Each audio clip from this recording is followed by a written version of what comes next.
Welcome back, ladies and gentlemen. This is Jason Avant, and this is the Q&A show on Inside the Birds platform. My man Q is on the other side. Q, say what's up to the people. Yeah, man. What's up? What's up, everybody? Glad to be back. Excited for another show and, continue. Love the support and hope all this continues. And let's get into it, man. Let's have some fun. All right, let's get into it. Before we do, let's say thanks to Inside the Birds platform, everyone that's responsible, to Hunter and Jeff and Adam and Josh, everyone that's responsible back behind the scenes. Make sure that you guys are always tuning in. Facebook, Instagram, Twitter, YouTube channel Inside the Birds, Q&A show, also Amazon Music.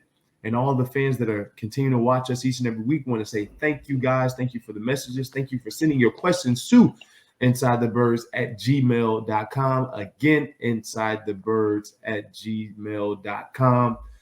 Q, we had a very, very disappointing, disheartening, atrocious loss this week to the Giants, and there was a lot of people that thought this would be a blowout. There was a lot of predicting of two-score, two-touchdown victory type of game for the Eagles, not realizing that we have a lot of deficiencies, and this is a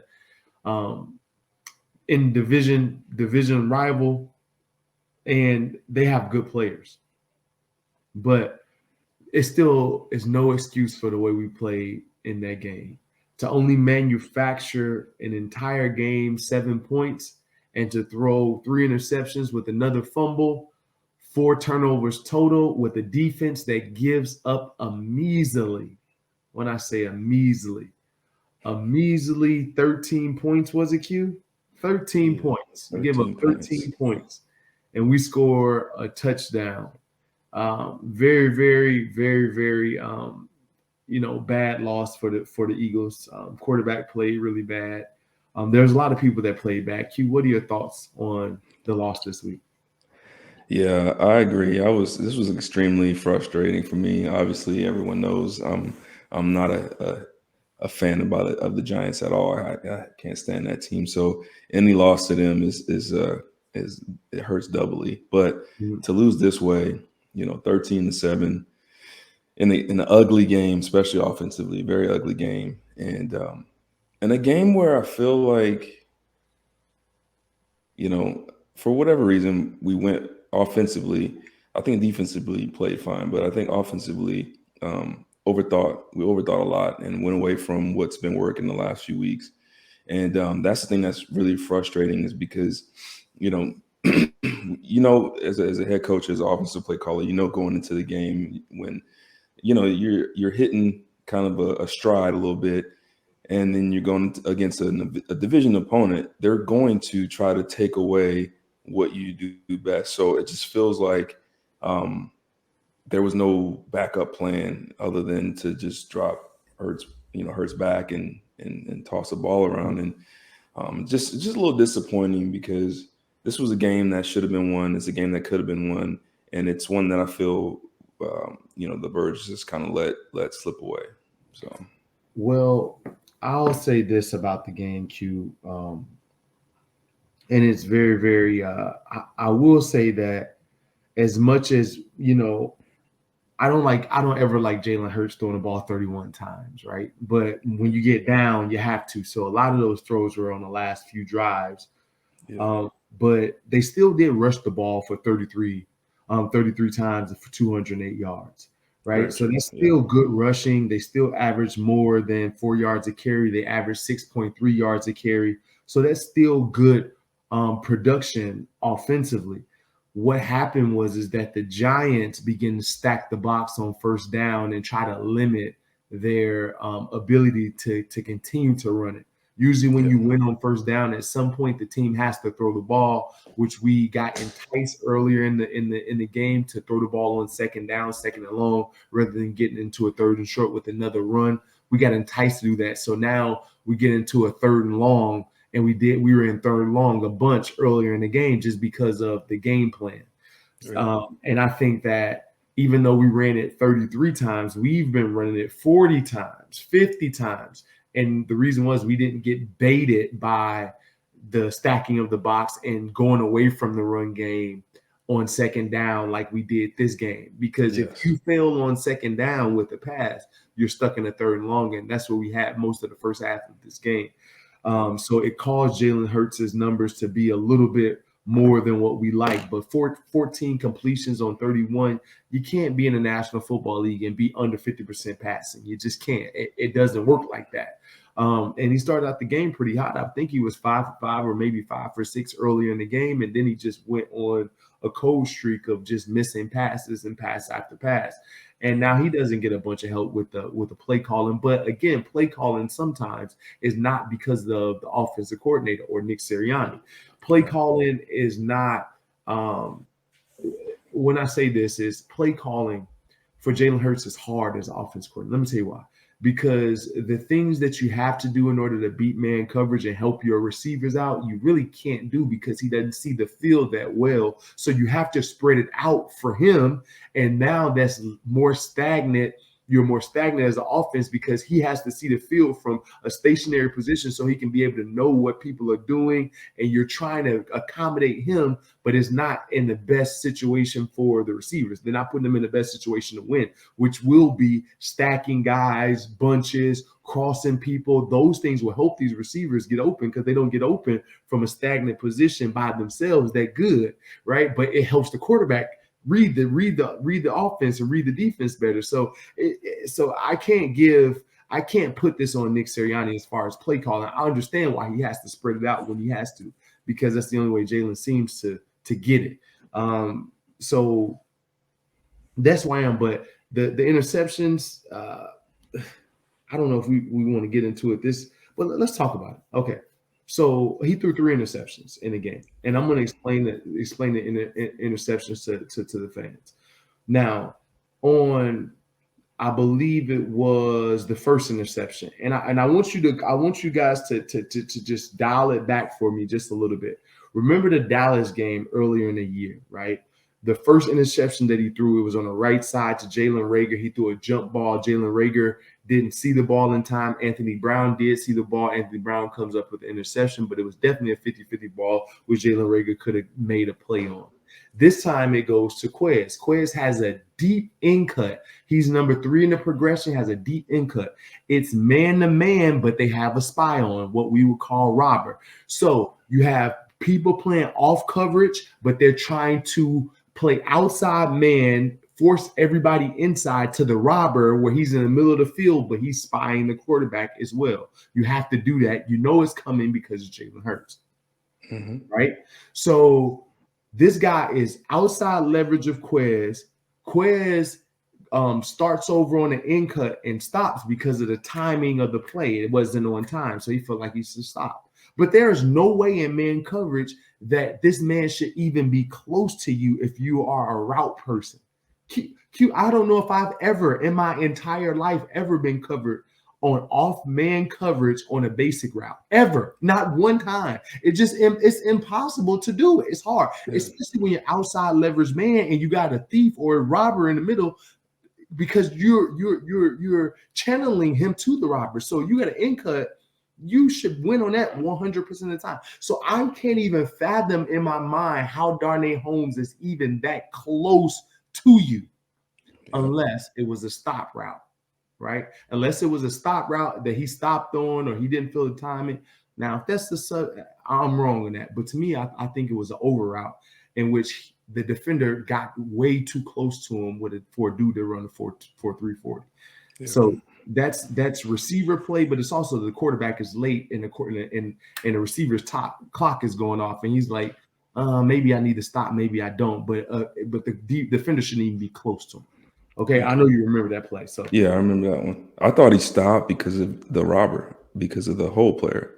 But you got to remember it's man to man. Right. Even though there's a whole player, your rule is your man. You have to beat him. And even if the robber is there, that's the quarterback's job to move the robber with his eyes. That's the quarterback job to get the robber to anticipate something else or hold the ball long enough, step up, whatever it is, to get on the other side of the robber. And he threw the ball on the other side of the robber, right? And that's young players.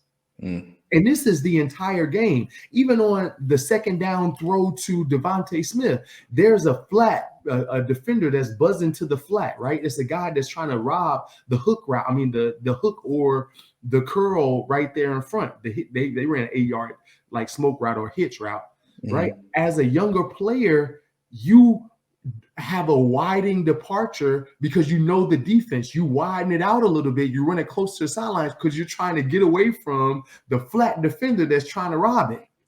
Gotcha. You run straight and gets undercut. The quarterback throws it outside and it looks like the quarterback is off target. But when you know routes and you know this game and you know the defense, what you're looking at, you automatically are going to run your route a little bit wider so you can stay away from that defender.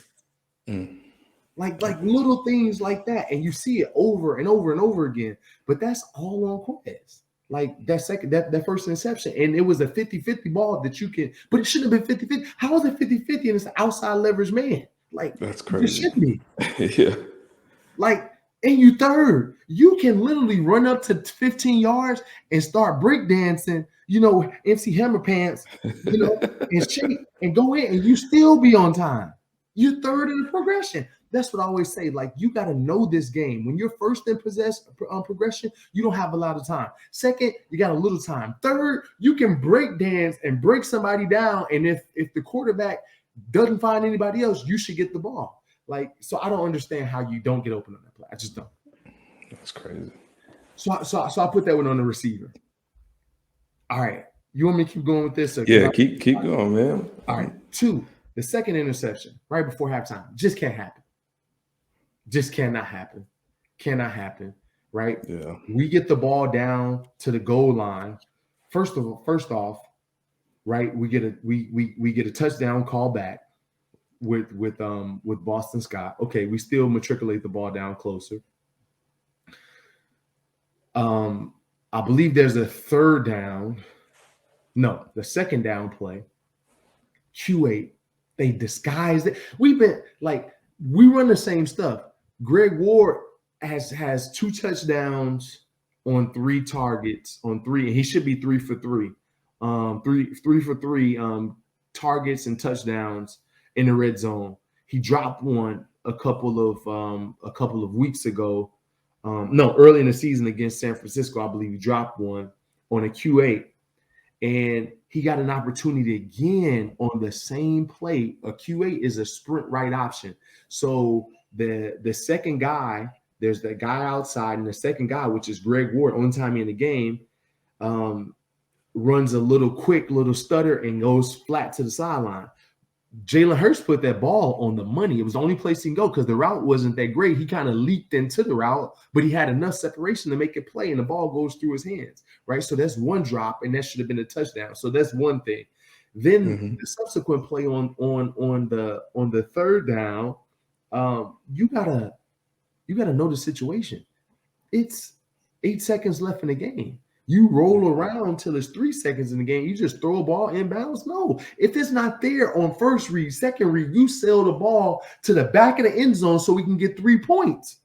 I lost my mind on that. Who's coaching these kids? What's that now? That right there is coaching.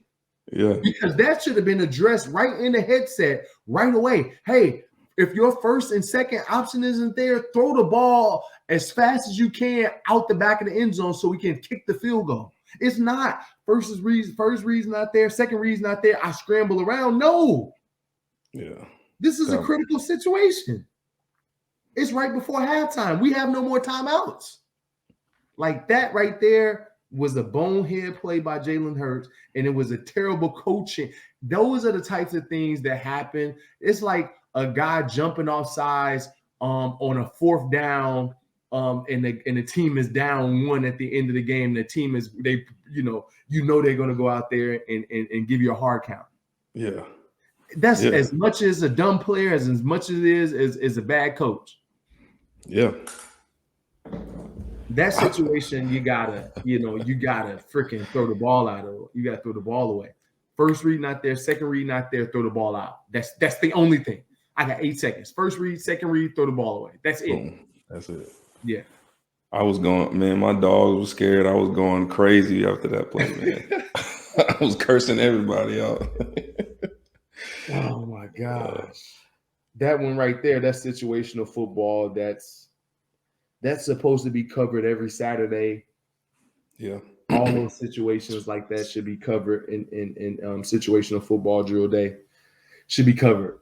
And I'm pretty sure it's going to be covered from here on out because that costs you 3 points, right? It's a different game.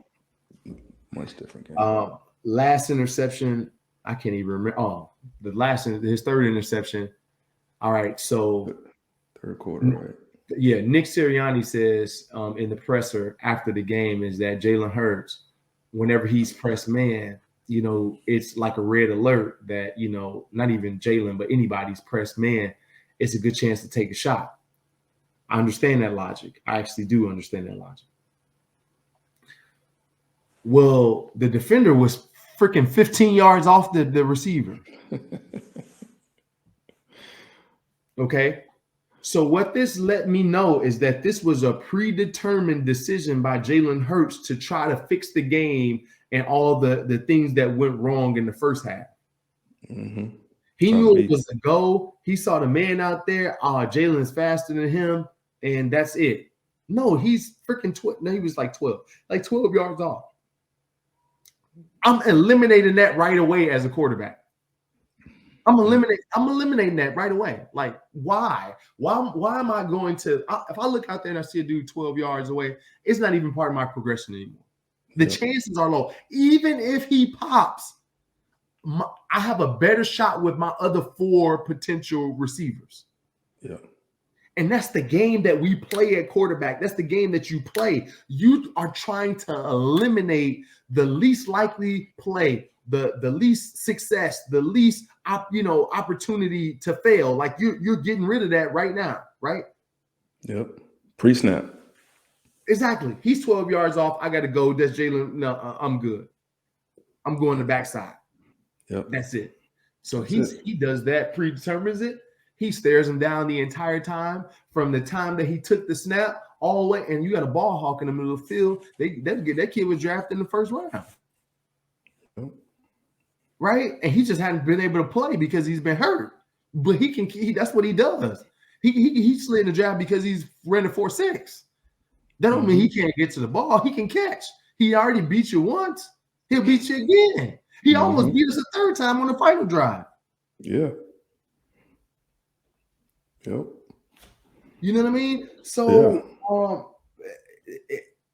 that was just so I would say 2 of them are definitely on Jalen Hurts. 1 you can put on Quez, but all of them are very avoidable.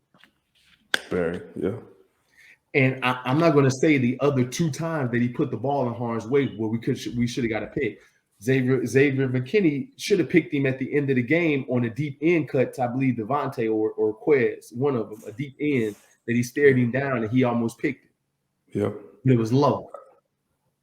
I think that might have been Devontae. I can't remember. Yeah, on the left side. Should have got it. And then there was one time when they had pressure on him, he just flung the ball in the air on like a 5 or 6 yard over it, I believe, Goddard.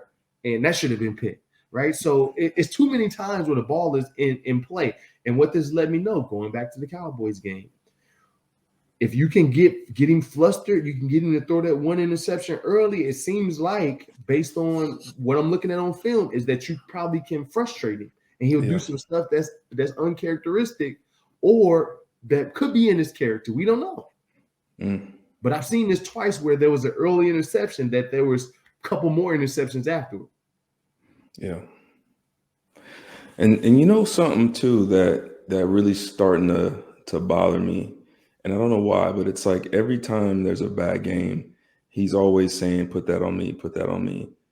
And in my mind, like the first few times I heard, I'm like, okay, he's owning up to it.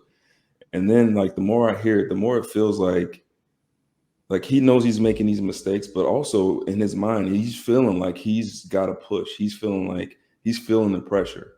And so like when you're feeling that way and you feel like you have to, kind of make a play or do this or do that, and it doesn't work out, and you're saying that's on me. To me, that's telling me that he knows there's pressure on him. He's feeling that pressure, and he's Yeah. going out there and making these mistakes because he's pressing. He's pressing to make himself. I don't want to say he's trying to endear himself to the fans, but I think that he hears a lot. And I think that he's putting all this added pressure. Stop saying that. It's on me. It's on me. Like, We know. we know. Just go out there and play. Right? Like, you can't go out there and take the blame for everything that's going on the field. You can't go out there and take the blame for every loss that the Eagles have. You can't take the blame for every interception. Do I have to do better as a quarterback? Yes, I need to do better. That's all you got to say, right? Yeah. It's on me. I got to do better. It's got to Yeah. make a, You're trying to question like the sincerity of it rather than him trying to please the fans and say the right things. Well, yeah. I mean, I'm not saying the sincere. I do think he's sincere in it, but I think that that's showing that his mindset is he's not really thinking about like the long term. Like prime example is what you just said there. If I come to the line of scrimmage and I know someone has a go route and they're 12 yards off, I know that I can live to play another day. I know that in that moment I don't have to take a chance on that route, but he wanted to make a play. So in his mind, he's like, I want to make this play. I want to make this throw. I want to show everybody I can make this. I can do this. I can do this. Instead of just let the game come to you, right? Just let it. Just take what the offense gives you and move on. And that's to me that's what I'm starting to see from him is that he's trying very hard to please everybody. And listen, man, especially in a city like Philly, you're never going to please everybody, right? You're going to have good games, you're going to have bad games, you're going to have good throws, you're going to have bad throws. Yeah. But you can't go out there with all of the fans in your head. You can't go out there with the mindset of I got to show that I'm a franchise quarterback. If you are a franchise quarterback, you just play your game within the game, and the rest will take care of itself. Yeah, I agree with that. It's but we got to do we have to do a lot better than 14 for 31, man. Oh, and absolutely. this has been trending. Like 14 for 31, 0 touchdowns, and 3 interceptions. Like that's bad. Like the only person that played probably worse than that was Cam Newton with 3 for 14 or 15 that he had and got benched. Yeah. Like those are the types of games that you got to think as a coordinator, as a person that's watching the game. Like, hey, on this last drive, do I put Minshew in? Like, what do you want me to do? Like those are the things, and I'm not trying to call for Minshew or anything like that. What I'm saying is that you have your defense on the field, getting off the field consistently. I'm talking about after you turn it over, they get off the field. After you put them in a terrible spot, they get off the field. Like after you score, they get them off the field. Like they gave up, a 6-7 minute drive at the end. They gave up 3, but can you blame them? They've been on the field the entire time, and they know, and the defense, they tired. And it's pretty simple. We'll talk about it on the defense segment on why it happened, and it's pretty simple. They just Giants took advantage of some things that we have to do in order to stop people's run. That's all. Just switch the position of when they threw the ball. That's the only thing they did. That was it. Yeah. Let's stop running on first, second down. Let's throw it on first, second down, and run it on third. Yeah, that's it. Easy. Yeah, that was it. All right, so that's. But there was a bunch of plays that could have been made, and I'm going to talk about a few ones, right? Because I think the fans will remember this, remember these things. Jalen Reagor had 3 drops. It wasn't 2; it was 3. He did make a great catch on the left sideline early in the game where he jumped up and caught one near the goal line to put them closer right before halftime, right? So that was so you give him credit, and that was a really good catch. There was a 4th and 2 that nobody talks about because we don't understand. There was a 4th and 2, I believe sometime either 3rd or 4th quarter. He had a slant. It was on the left side. It was one-on-one coverage. There was a zone concept on the right.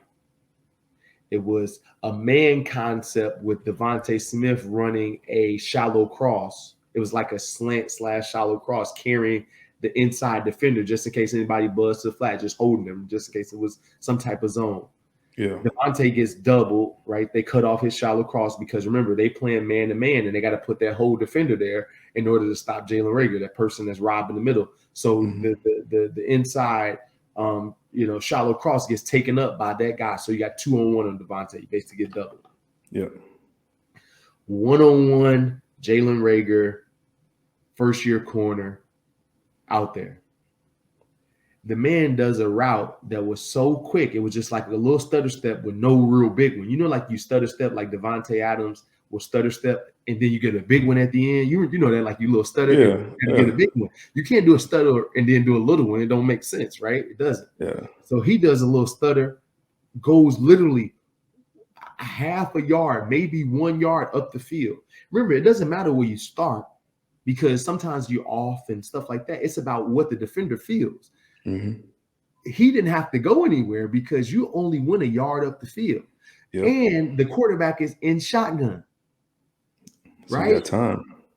Yeah, because the quarterback has to catch, he has to turn and get the laces and be ready to throw to you. So even if he catches and you ready, he still got to get the laces right so he can feel comfortable enough to throw it. So you got a little bit more time than you think. Yep.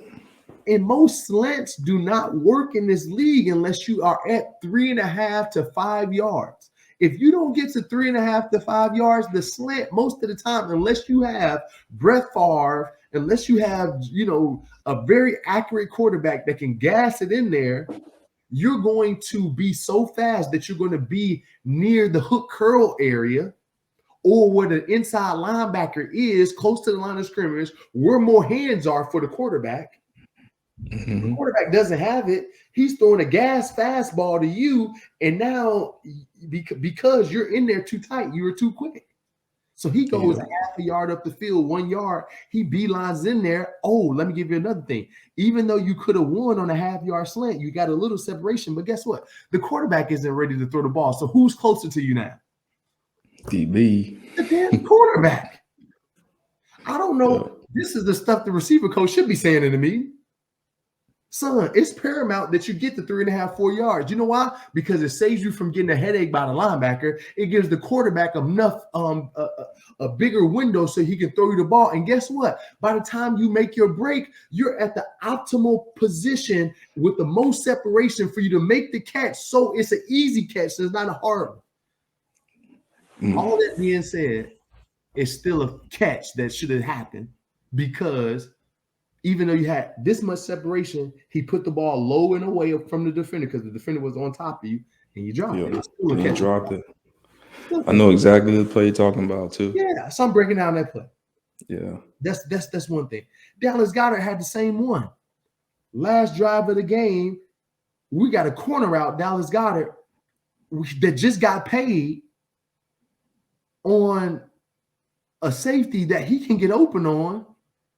And the balls get knocked down. Like, these are plays that you must win. Like, you get a corner out and you are an elite player. You just got paid a lot of money, and it's good leverage, meaning it's inside leverage, it's head-up leverage. I'm not talking about, okay, outside leverage you make. Even on outside leverage, it should be enough separation where the quarterback can feel like he can fit it to a spot, even at outside leverage.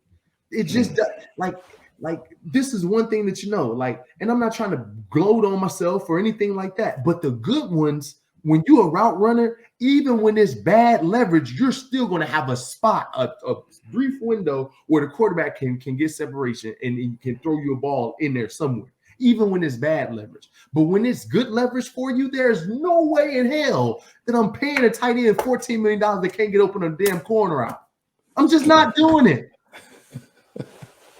Like, that's the type of stuff that makes you mad. And these are small plays. You say, oh, that doesn't matter. Yeah, it does matter. Because, look, you hit a few of those plays. Now you're not down to 7 seconds, 8 seconds, 15 seconds in order to win the game. You're closer down there. Now you save 8 seconds. It does matter. You get an extra play. Yep. And these are my money dudes. That's crazy.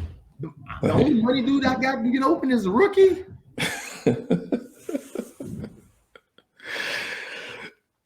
Frustrating, man. Listen. I see the same. I see the same thing you're saying. It's it almost feels like the Eagles were as a team a little overconfident. Man, I feel like they just felt like it was just going to be a cakewalk. I feel bad, man. And woke up in a fight and didn't know how to respond back. Here's the thing, though. The other team was shooting freaking. It was a water gun fight. It was 14 points. They were in a fight. Freaking 14-point fight, 13-point fight. Stop it. There ain't no way the team scored 13 points and you don't win it in the At one point, I was just happy that we went down 28 points. Yeah, I was looking at the game like, woo, we only down 10 points. We should have been down 28. Oh man, and see, and this is the thing too that I struggle with the most, regarding Hurts, is it's like not all him. It's like a combination of bad play calling, bad coaching, bad plays by him, bad throws by him, bad decisions by him, bad route runners, guys not getting open.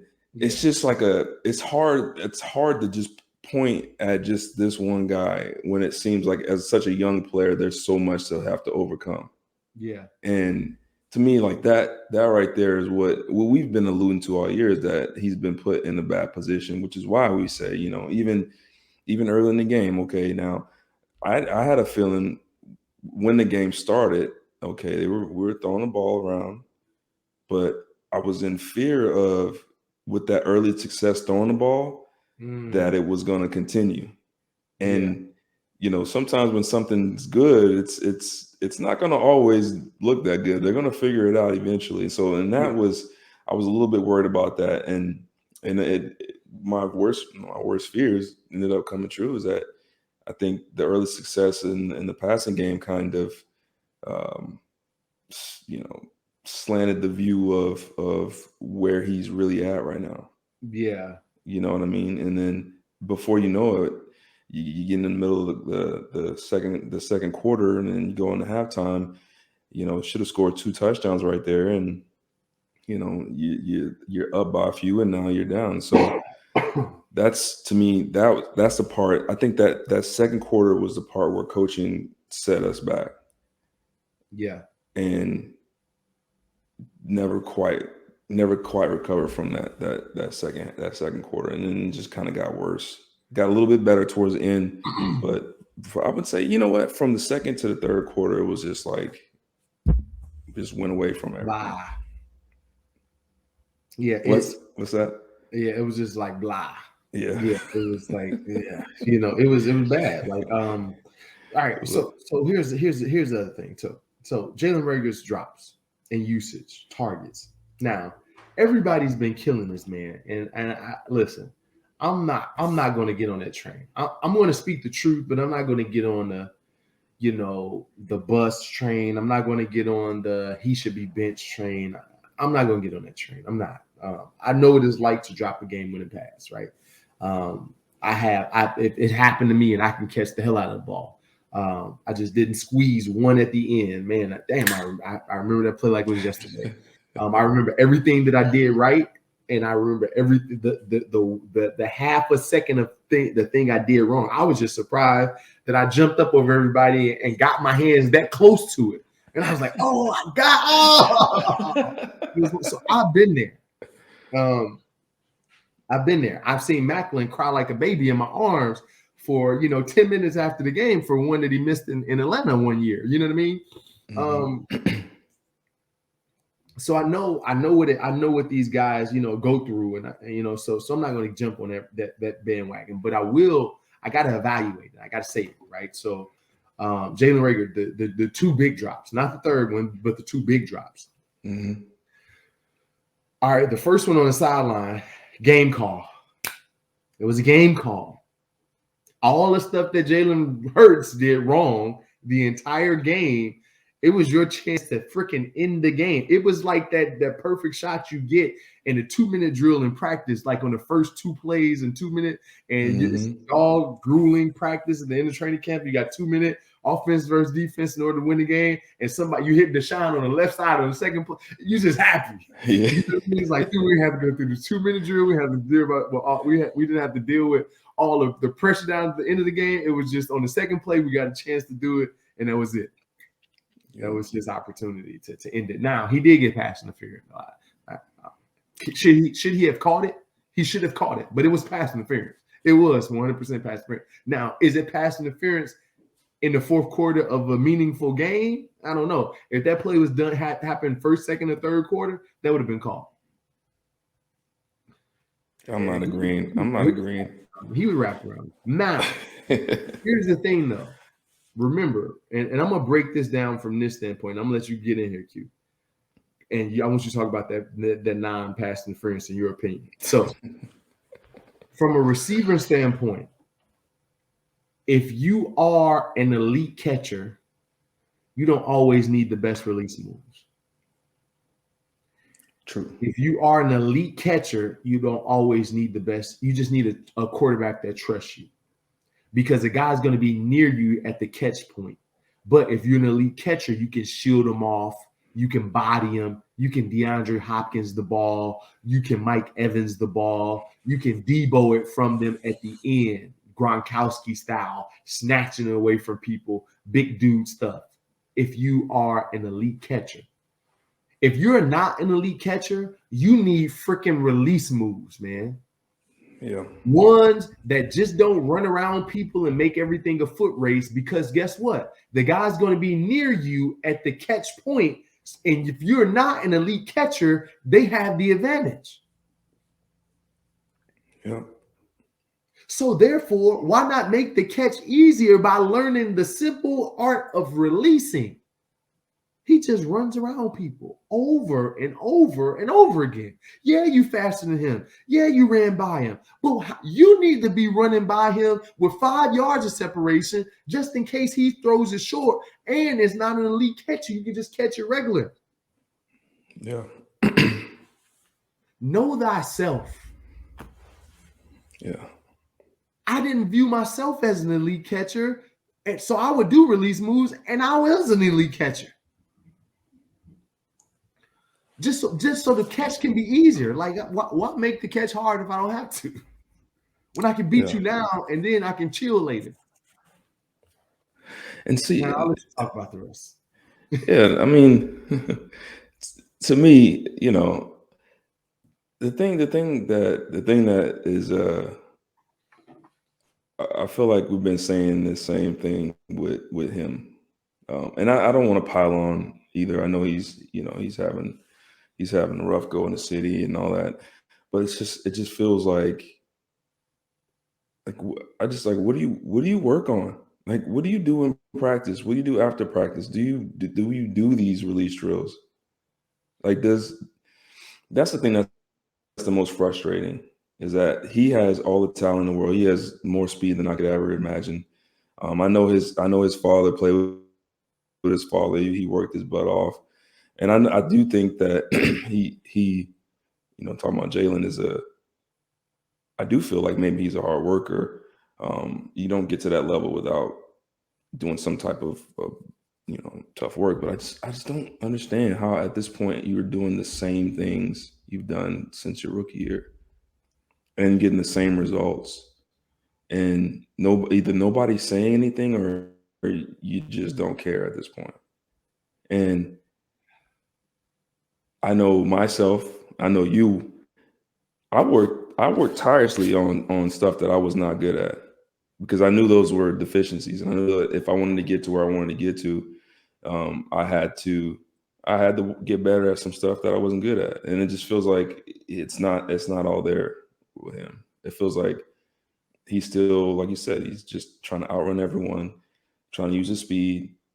I mean, I can't even remember the exact. I don't even think I saw PI on that. By the way, you keep saying it was PI. I don't think it was PI, but No, that was PI. Listen, I'm not. It wasn't an egregious PI, but he had his hands wrapped on on his waist for at least 2 yards before the ball came.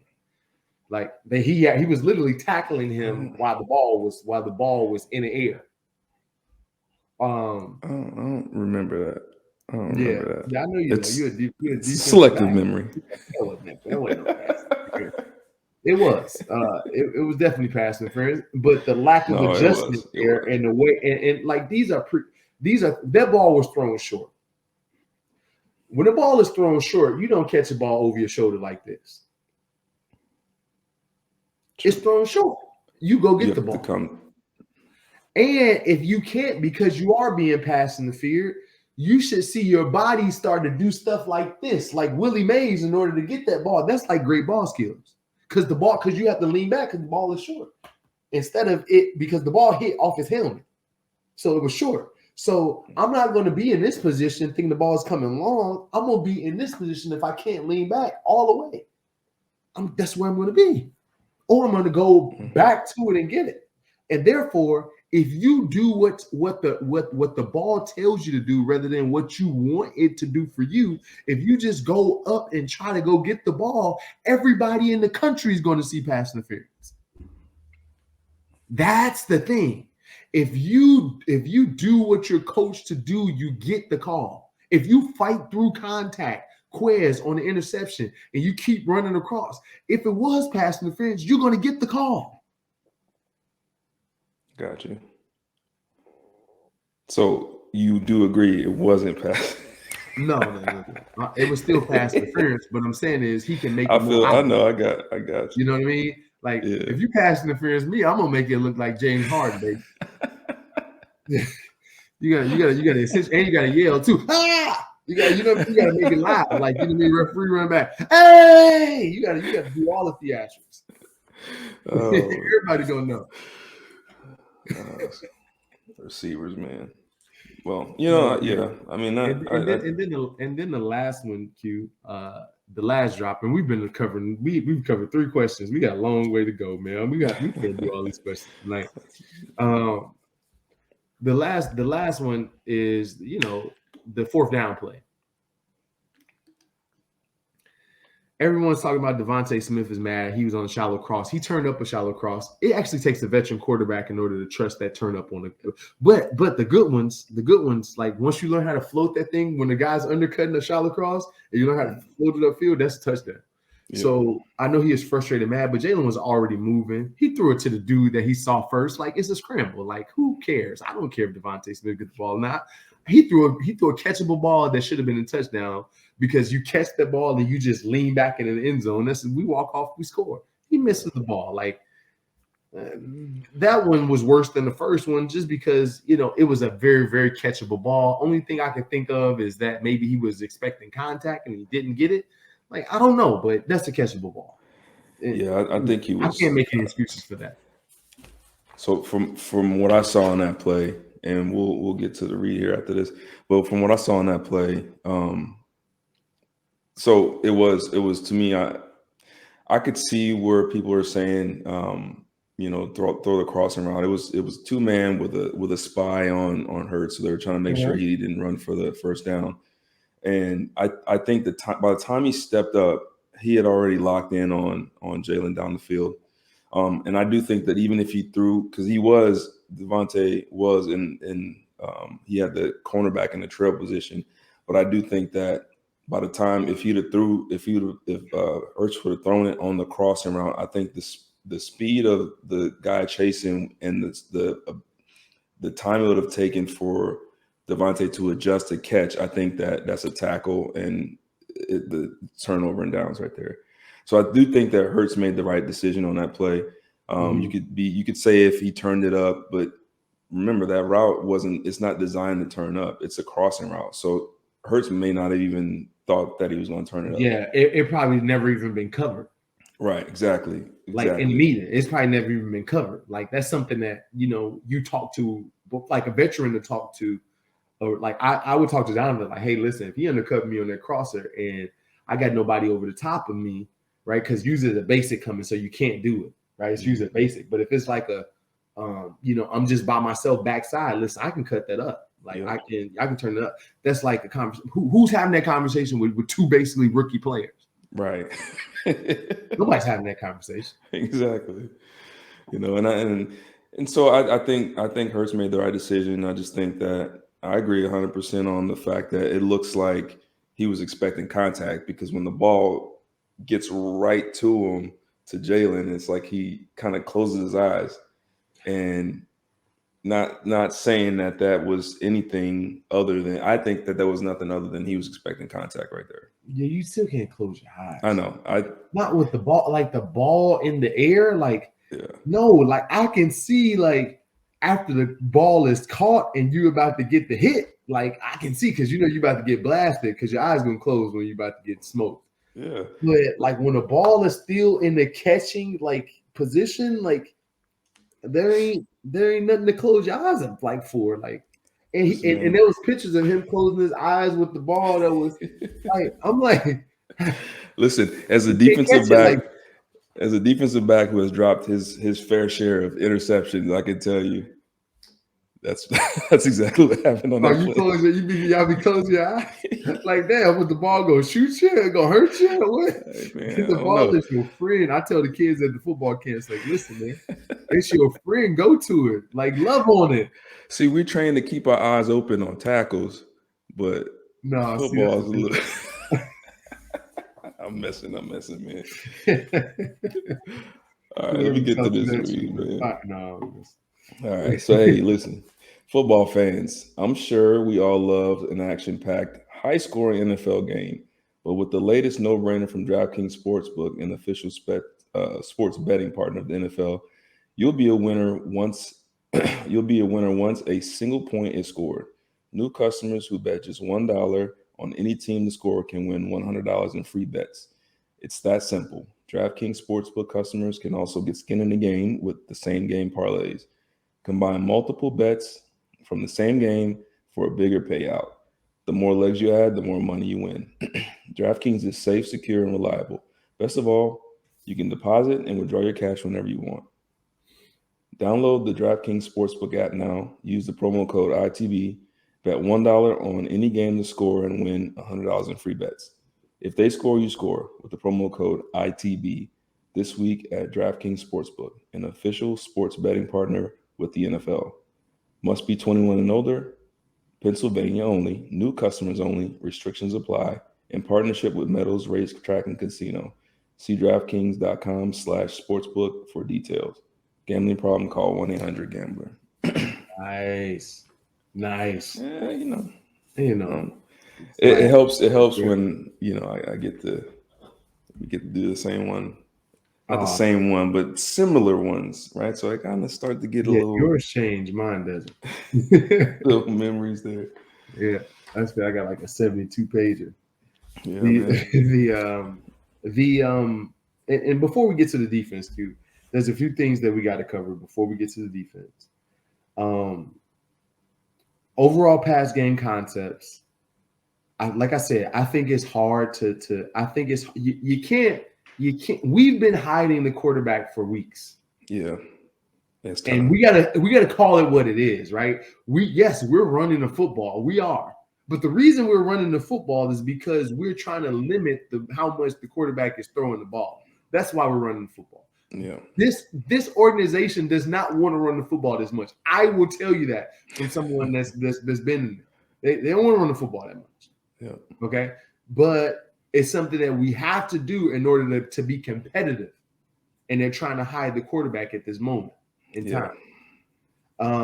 So it's very, very hard to create pass game concepts when you got that mentality. Because what you're saying is that I don't necessarily trust them. So how can I create great passing game concepts for somebody I really don't trust with throwing the ball anyway? Yeah. It's tough, man. It's tough. So I won't blame play calling. I just can't. I know how hard it is to call plays, and especially when you're limited as a play caller, because you're saying my guy can only do these amount of things, and he's shown us that he can't do all of this other stuff. And even though this stuff that I want to do is good for the team and good for my receivers and good for my tight end, we can move, we can go in and out. It's great concepts. If he can't recognize it and see it, it makes no difference. Yeah. Let's give him something that he may be easy. It may be easier for him to see at this point as a second year player. I agree. And that to that point, I understand. It's kind of time to take the kid gloves off. I was actually on I think it was on Instagram, and I was talking with someone. I forget what page I was on, and a person had asked me, do I think, Hurts is a franchise quarterback? And I do still think that eventually. I just think that, like I said earlier, there's a lot of new and young stuff around him that he's, it's put him in a bad situation. And then the next question they asked was like, who do you think he could be like, or what quarterback does he remind you of? And I couldn't really think of anyone off the top. And, I just kind of feel like he can create his own lane. But I do think that an offense that I could see him excelling more in than this West Coast style of offenses, I could see him excelling in something like the Rams type offense, where it's a lot of play action, it's a lot of run game, a lot of play action, where it's zone read, RPO stuff. Back to the defense, and then turn around and you got over routes and crossing routes and stuff like that. So that was one thing that I think this offense now it's becoming very, very clear that it's not necessarily the best fit for him. And I do think that something similar to that type of style of offense would be more suited to his skill set. But it's a different team and a different offensive coordinator and scheme. And so it just sucks, man, because I really want him to succeed. I just feel like it's just going to be very, very tough in this situation for him. Yeah. I agree with you. Now, because here's the thing, and I'm going to corroborate. I'm going to agree with what you say. Look, so in a passing game, well, let's talk about the run. We're committed to the shotgun run. Mm-hmm. Last 3 games, we've loved the shotgun run. We've done really well in it. Mm-hmm. We've also been successful in 13 and 12 personnel under center. We have been. Yeah. We've been just as successful running the ball in those personnels as we have in shotgun, just on the season. We have been. Mm-hmm. Here's the thing. In shotgun,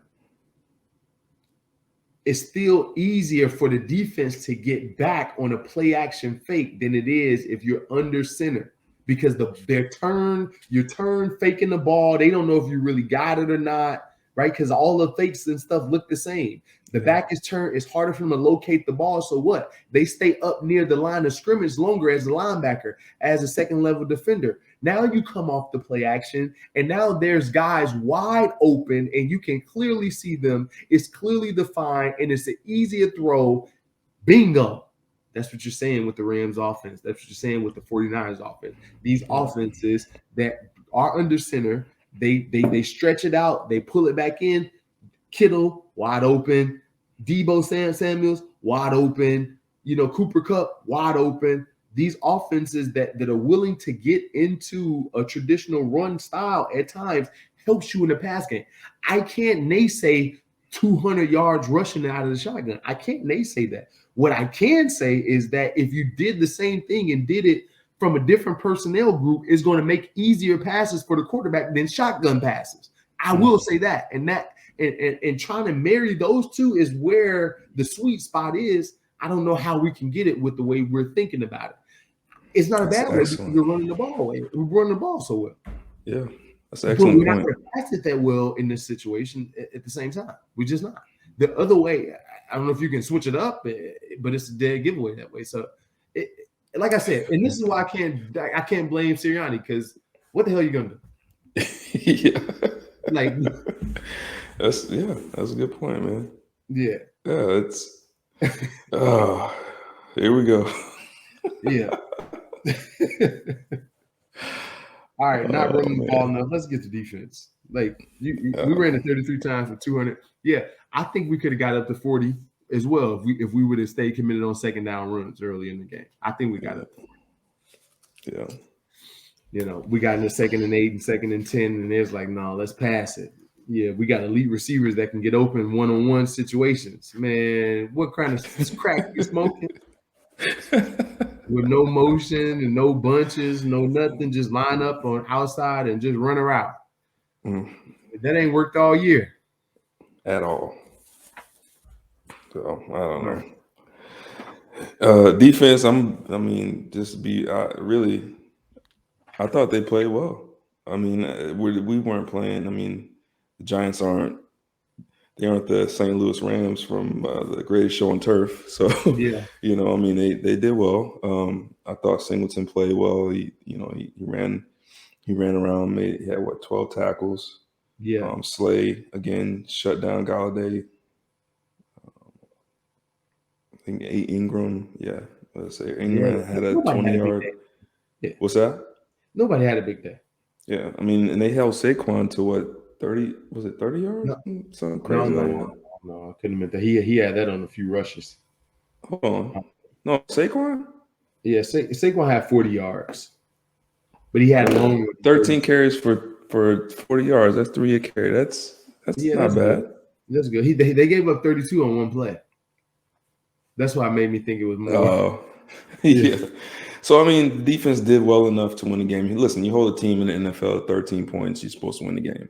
I mean, when we played, that was our goal. When we had Jim Johnson and McDermott, 17 points another. It was the goal every week, hold a team to under 17 points. You give yourself an opportunity to win the game. The Eagles held the Giants to 13 points. Actually had an opportunity to win the game. I can't complain about it. I mean, I think Gannon's play calling is getting better. I think he's mixing it up pretty well. I still do think the front's definitely playing at a high level. Derek Barnett played well this week. Oh yeah, he did. Just to let everybody know that's we're always on this case. Derek Barnett played really well this last week. Yeah, he did well. Gets to run in and pass. Mm-hmm. And I guess the only real gripe I have is, I just think safety play. I know I say it every week. I just wish we got a little bit more from Anthony Harris. You know, just need a little bit more. I don't even know he's on the field. I never get the name called. I don't know. I don't know he's on the field. Like, I want to see Kayvon Wallace. I hope he gets healthy. I feel more excited when he's out there. I feel like he's, he might make some mistakes, some young guy mistakes, but he's aggressive. He plays with speed. He plays with anger. Even Epps. I know we talked about Epps. I just want a little bit more from that other safety position. But overall, Nelson didn't piss me off this week. At one point in the game, all the balls were caught on his side. At one point in the game, I don't know if you noticed that. It was like they were maybe early third. It was at one point in the game. Every pass that was caught on his side. Yes, but they did it. He was at least like in the area. Oh, he was. It was just funny. That would have to be nerve wracking, but he did good. He did good. I can't imagine that. It's like, dude, like, I'm the weak link. Like, you know what I mean? They just coming after me. Like, but he held up. That was the year. Do you remember the year we played the Titans down there? And Kenny Britt, I think he might have been just coming back from getting suspended. Oh, when he had like 150 or something. Oh my God! And Kerry Collins, dude, they kept running. They kept running smash route. We were in cover 2. They kept running the smash route to me and Ellis's side, and Kerry Collins just dropped back. Yeah, they knew Ellis was out there, man. And I love my man Ehab, but they were going after in that game. Yeah, it was a mismatch. And then here's the best part. At one point, Ellis was trying to get Asante to switch sides with him. No, he didn't. And Asante was like, I'm telling him you said it. Hey, it was no lie. It was no lie. Oh, what did Asante say to him? Asante was like, no, I'm good. You had already let him get hot. You want me to try to come cool him down. He already going now. You should have put me on at the beginning of the game because I ain't about to get the rest of it. He already hot. He already got he he already got the Super Mario brother. You know, he got like like the NBA superpower. Jam when you start He's on he's fire. on fire. You want me to get these L's after that? Nah, but you take them all. Oh, he was routing us That's up, man. hilarious. But we knew the crazy part, like we Say that knew right exactly there. what he was gonna do every single play, and it was like we just couldn't stop him. I couldn't stop him. Ellis couldn't stop him. You just have games like that, man. I remember that game. I was mad we lost that game. I was like, dude, how because we were balling no offense, I think that game. I was like, he ain't even supposed to be out here, man. He's supposed to be suspended. I'm about to call Goodell. Like, let's get him off the field, man. Oh my god. That's funny. That's a funny story. Yeah. Darius Slade continued to play well. Defensive line played well. Again, what can you say? You're holding the 13 points. Last drive, gave up some yards. Still only gave him 3 points, and we've been on the field a bunch as well. So I can't really. We didn't know that Davion Taylor was missing. I think that we have to do a better job of mixing it up on first and second down. Because in the last drive of the game, what they did was threw the ball on first and second down, and they targeted Galladay when they knew we would be in zone coverage. Yeah. Right. Galladay had one 20-yard over the middle, then another dagger right behind it, another 19 yards. Like that was that drive, right? And it was because those were first down, second down, and they threw it on first and second down that entire drive because our team is geared to play cover 3 on first down, depending on the down and distance. On second down, they may play it again, depending on the situation, right? So they knew they would be in zone, and our team it's been working for us. On third down, we get up in people's face now, and we've been holding up. Yeah. And they didn't want to deal with that third down and us pressing because we won those battles all game. Only time that we didn't win them was like on a shallow cross where we blitzed and the guy was off and he was cutting or something like that. That was the only time we lost them. But we won most of those battles against press man. So they were trying to get away from that, and they achieved success that way. But they still kept them out of the end zone, still kept them to a field goal. Vontae Maddox with a great play on third down, breaking up a ball against Farrell Cooper. Like it was a very, very hard fought game for the defense that didn't give up much, and you just can't. As a defensive coordinator, and this is how I felt on offense. If we scored under 24 points, what can you do? Like, we should lose. Yeah. That's what I felt. Like 24 points was the points for us. Like, if we got over 24 points, we should win the game. Yeah. Anything else, unless it was like a really, really close game, but anything else, and then if the defense held them to under 17 or under, there ain't no way we should lose the game. Now, if we score 30, Like, I remember games we scored 38 and lost. Like, you know what I mean? Gives me some of them high scoring games. You playing against Peyton Manning, Tom Brady, whatever it is, you can score, but they can score too. Yeah. Yeah. And those are the games you frustrate the offense, but you can't say anything as an offensive player with the way the defense played that game. And the defense can only go in with their head up high, like saying to themselves, dude, we should have won the game. Like, what else you want? Like 13 points. You can't ask for much more than that. Right. That's it. So that's all I got. They played well. Defensive line played well. They only gave up bulk plays every now and again, like Saquon Barkley's run, Melvin E. They freaking you gave up to 20 yards on a flea flicker screen. That should be I'll take that any day. Yeah, that was a nice play too, by the way. Do a flea flicker and then throw a screen off of it, and you get 20 yards. You deserve it. Yeah, congrats.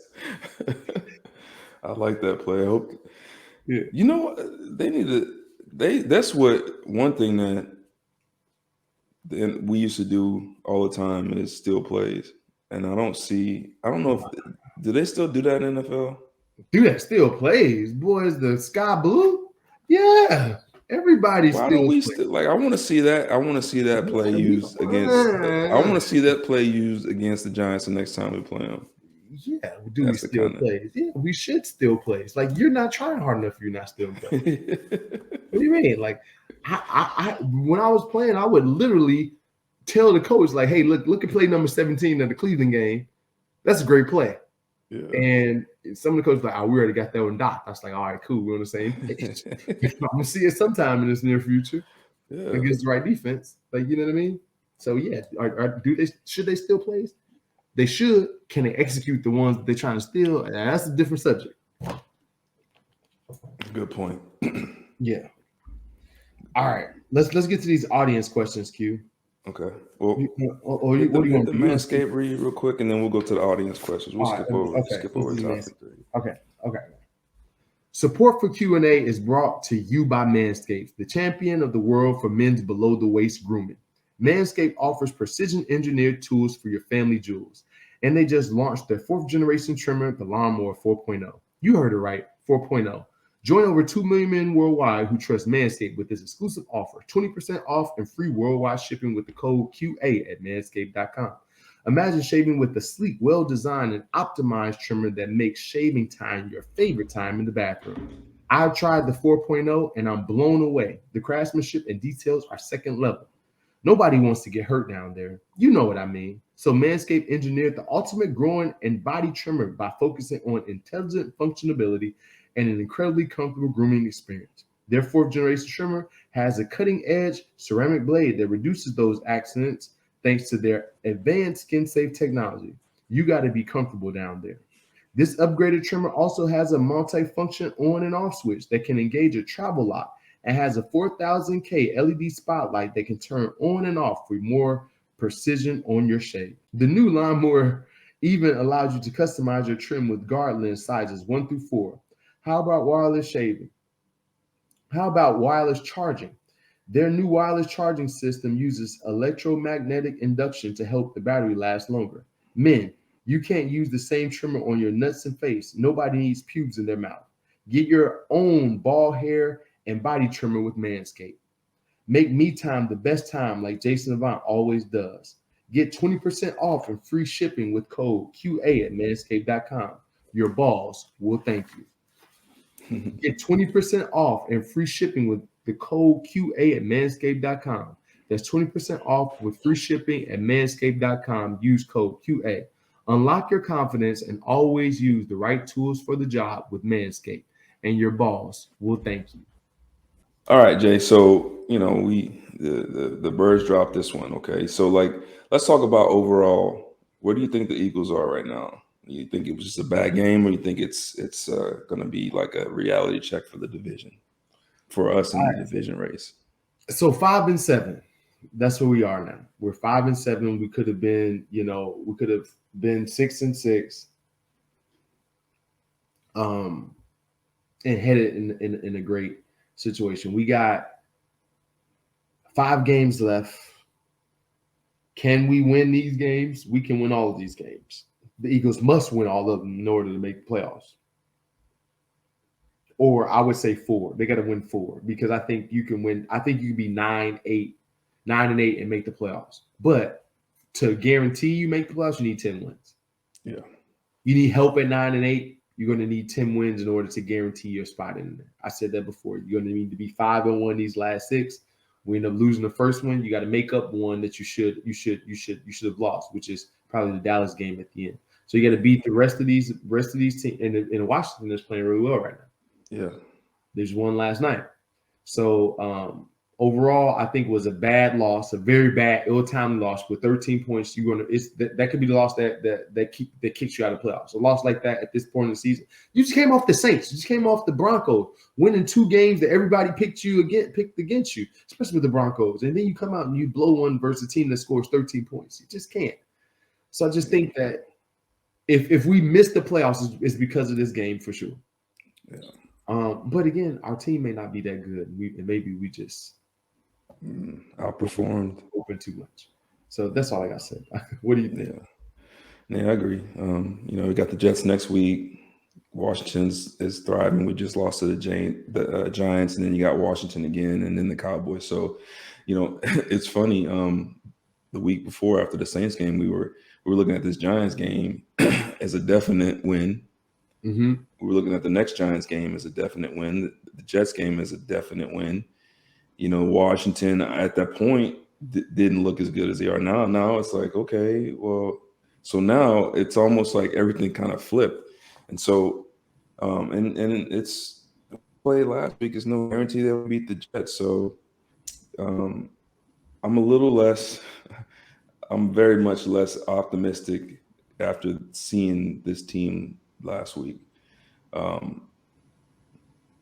just leave it at that. I think anything can happen. I think they can win out, but I think it's going to take much more of a team effort and way more creativity and Better quarterback. execution on the offensive side of the ball to even have a chance. Here's the thing. Jeff said this. Jeff Mosher said this. And I think he said a couple weeks ago, and it kind of stuck with me. He said that all of us are talking about the last 7 opponents. Like, hey, you just need to get past this hard stretch with the Broncos and the Saints, and then your last part of the schedule is pretty easy because look at the teams, look at their records. Do you not think the other teams are looking at the Eagles like, look at their record, look at this team, like thinking, hey, this is a winnable game? You think anybody on that schedule is like, oh man, we got to play our best game in order to beat the Eagles? Good point. Hell no. None of them are saying that. All of them are looking at the game like we can definitely win this game. There ain't nobody like, oh man, the Eagles coming to town, man. Hey, this week, you think we the Buccaneers? Do you think that we're getting everybody's best shot? Good point. Like, that's fair. Like, so we got to humble ourselves. And I think you said it best. Like, you think that maybe we went to the game a little bit overconfident because of what we've done the last 2 weeks. No, we are an average football team that needs to play at its highest level all the time and have no room to play down because we're not that good. Oh, that's frustrating. It's like, I'm sorry to say it. Like, but look, if my max is 75 and that's my max and we need 74, 75 all the time to win, I can't let down.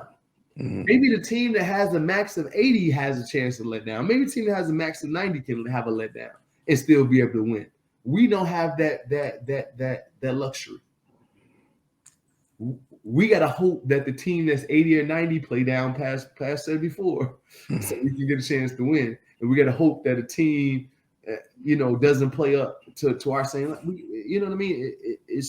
We're not that good in order to give away games like this. We're just not. So that's where we are. Q, you can go to the next section. All right.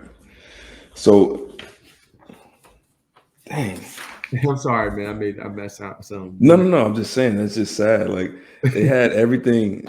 It's just crazy how one game can just change the whole outlook on everything. And that's how when you get down to the end of the season and playoff football. That's why everything is important, man. Every little play, just like you said earlier on the 7 route. And I don't want to keep belaboring the point, but the 7 route, the corner route that Goddard dropped, like that matters. Like just every little thing matters. And so just a sense of urgency has got to really pick up if this team is serious about making a run for the playoffs. So I'm just hoping that maybe this week they understand what's at stake. So, yeah. All right. They need to listen to. I'm sure these guys are being taught. I don't know how in depth they're being taught, but they got a lot of young players that are accustomed to doing things their way. Hopefully, they can die to their ego and their way and take the subtleties of route running, the subtleties of angles, the subtleties of coaching, so they can optimize the ability of winning and also to reach their potential as a player. That's the one thing that I can say. I think that this group thinks that they're better than what they are. Wow. I do. And I just hope that the Dallas Goddards will listen to a guy that played in the league for a long time, and you know, in their tight ends code and their new all those things like he had Justin Peele there before and all of those stuff. Like I hope you can listen to these guys. Aaron Moorhead played in the league. Like listen, like and take it in and think about it and make it like something that you dissemble with your brain and put it back together again. Like do that. That's cute. Yeah. So all right. I like it. No, I like it. All right. That's when you want to get to these questions. Yeah, let's get to these two questions, man. All right. So let me. Okay. You want to go first? Yeah, I'll go first. Steve A. from West Palm Beach, Florida. Okay, all the way from West Palm Beach, Florida. Why does Coach Sirianni insist calling anything but a QB sneak on 4th and 1? Instead, he rolls Jalen to the right at least once. If you were the head coach or OC calling plays and you had a 1st and goal from the 5 or 4 chances to score, what will you do? Well, to me, first of all, if it's me, I'm calling the easiest play, which is a quarterback sneak. Now it's 4th and 1. Time. It was you talking about down in it was. Remember they had time and timeouts from in the second quarter when they were 4th and goal. You know what I mean? So it was situational football. Is he talking about a certain play, or is he talking about just in general? Why does Coach Sirianni insist on calling anything but a QB sneak on 4th and 1? No, he's talking about in general. Okay, I read it wrong. Is it? Instead, he rolls Jalen to the right. So if we're talking about in general, I guess that's the way I read it. Or is he talking about in the game? I think he's talking about in the game because maybe he's talking about the play where Jalen scrambled and he threw the interception because he was rolling right, but he wasn't in the last game he wasn't supposed to be, but he ended up rolling right, getting away from pressure, and on the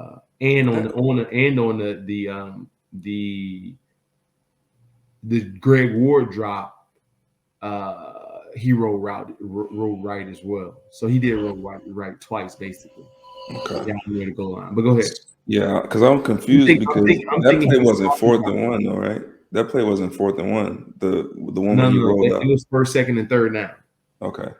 All right. So if it's 4th and 1 and we're on the goal line, I'm gonna run a QB sneak. But I understand the logic on the plays we're talking about. I mean, most defensive coaches, they have some form of double A gaps, heavy set. They know when you're going to quarterback sneak. So it's not always a given, especially at the NFL level. A lot of times you roll out to get your quarterback outside the pocket, away from pressure. Nice, easy throw to the flat. And it's usually a simple, easy pass to the flat. If it's not there, it's no bias. If it's not complete to the receiver, it's usually out of bounds, and then you're good to go. You can line up and kick your field goal. Yeah. So I think that's, to me, it's a safer play than 4th and 1 going for it on the goal line. if you have the opportunity to run it. It's a tough question. I don't know exactly. Like, it depends on the situation. 1st and goal from the 5, 4 chances to score. What would you do? If you're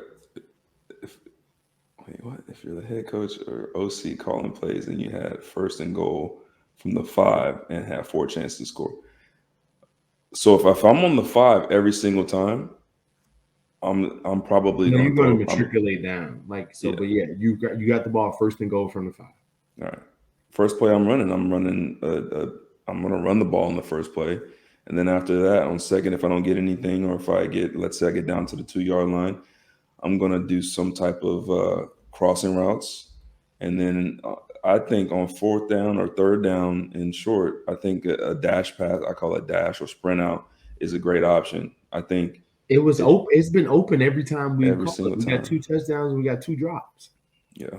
I mean, I think those are high percentage plays. I actually don't disagree with those at all. Yeah.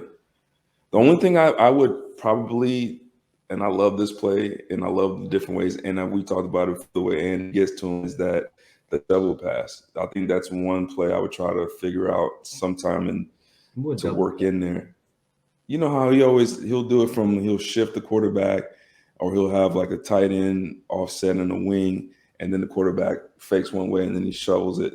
Oh, you said shovel pass. I said double pass. Okay, shovel pass. Yeah, shovel pass. Yeah. You know a play that we can use a bunch of in that situation is the quick pop to the receiver and let them like go in. Like when they create the little wall for the receiver, you line them up wide, you motion them in to the stack with the the three-person stack, and just tossing the ball and let the guys in front of them block them in. Like, yeah. It's simple football. It ain't, and that's very, very low risk. It's not hard, You got JJ Arthur-Whiteside right there. Put him in Goddard there, and put Jalen Reagor there, which is your strongest receiver, and do it. That's it. Stuff, just simple stuff like that. But first and goal from the 5. It all depends on what the defense is giving you. But if you get a chance to run the football, you run it. You can read option with this quarterback. Second down, you read option, and third down, you figure out what you need to do. Like, okay, am I making success? Am I down at the 1? That all dictates it. But you can't always expect that the quarterback sneak works. And I'll give you a prime example. We needed a critical 4th down against the Raiders, and freaking Casper. What's his name? I call him Casper. What's the guy's name? Not Marsh. No, number 99. He's having a great year at defensive end, but he jumped over. Remember, he jumped over the line of scrimmage. Oh yeah. Stuff like that happens when people know you're going to do it. Like all the dude has to do is beat the snap. Like and then you can time it up because they're not going to mess up. But they're not going hard count on 4th and 1.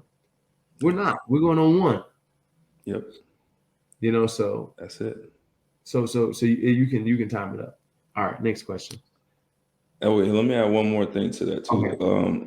One thing that I've always felt as a defensive player, now this is just me being a defensive guy, I think a lot of offensive coordinators like to throw the ball in that situation because it's usually depending on what kind of play you have, it's a surefire completion. Yeah. And a lot of offensive coordinators would rather see touchdowns thrown through the air than run. For some reason, it looks better on the stat sheet. If you can get a couple high percentage touchdown passes instead of high percentage touchdown runs. So that's just my conspiracy theory. Yeah, those guys they like definitely a conspiracy. That's 100% a conspiracy. Offense coordinators don't feel like they can throw it in there on those situations because it's just that's what the defense is keying on. It's like the run, like the pass is something that they're not keying on as much. But if they feel like they have a good play for it, which every offensive coordinator does, they think they always have a good play for man coverage because you're going to get man coverage a lot of time in those situations on 5 yards and then the 5, for most rub routes until that team plays that red 3 or red 2, and you like, damn, you know what I mean? It's because everybody's plays is designed for cover 1. Yeah, they hit you with a boom boom, and you're like, we should have ran it. And you come back and say, man, we should have ran the ball. If we knew, we would have. They get paid too. Yes, sir. Yeah. There's so many times we had man plays called, and before you know it, this team, they like, oh man, this team they looked at us on tape like, oh, they got all the man beaters. The first couple of 3rd and goals, we're gonna play cover 4. We're gonna play cover 2. You'd be like, dang, they played man the entire time on film. Yeah. Not today. Not today. Nope. Y'all get all the crossing routes. Nope. All right, here we go. Last one. This is from Ron. Mm-hmm. Don't know where you're from, Ron, but thank you for the question. All right, it says, do you think that this is all Hurts deciding to be more reckless? Or do you think the coaches are encouraging him to take more risks down the field and trusting his receivers to make a play? Maybe Hurts wants to be let off the leash to do riskier stuff, and Sirianni agreed. How do you read all this? Boy, it sounds like a girl that just went to college for the first time. Risky behavior. Yeah, riskier. I'm like, what are we talking about here? What? Stop.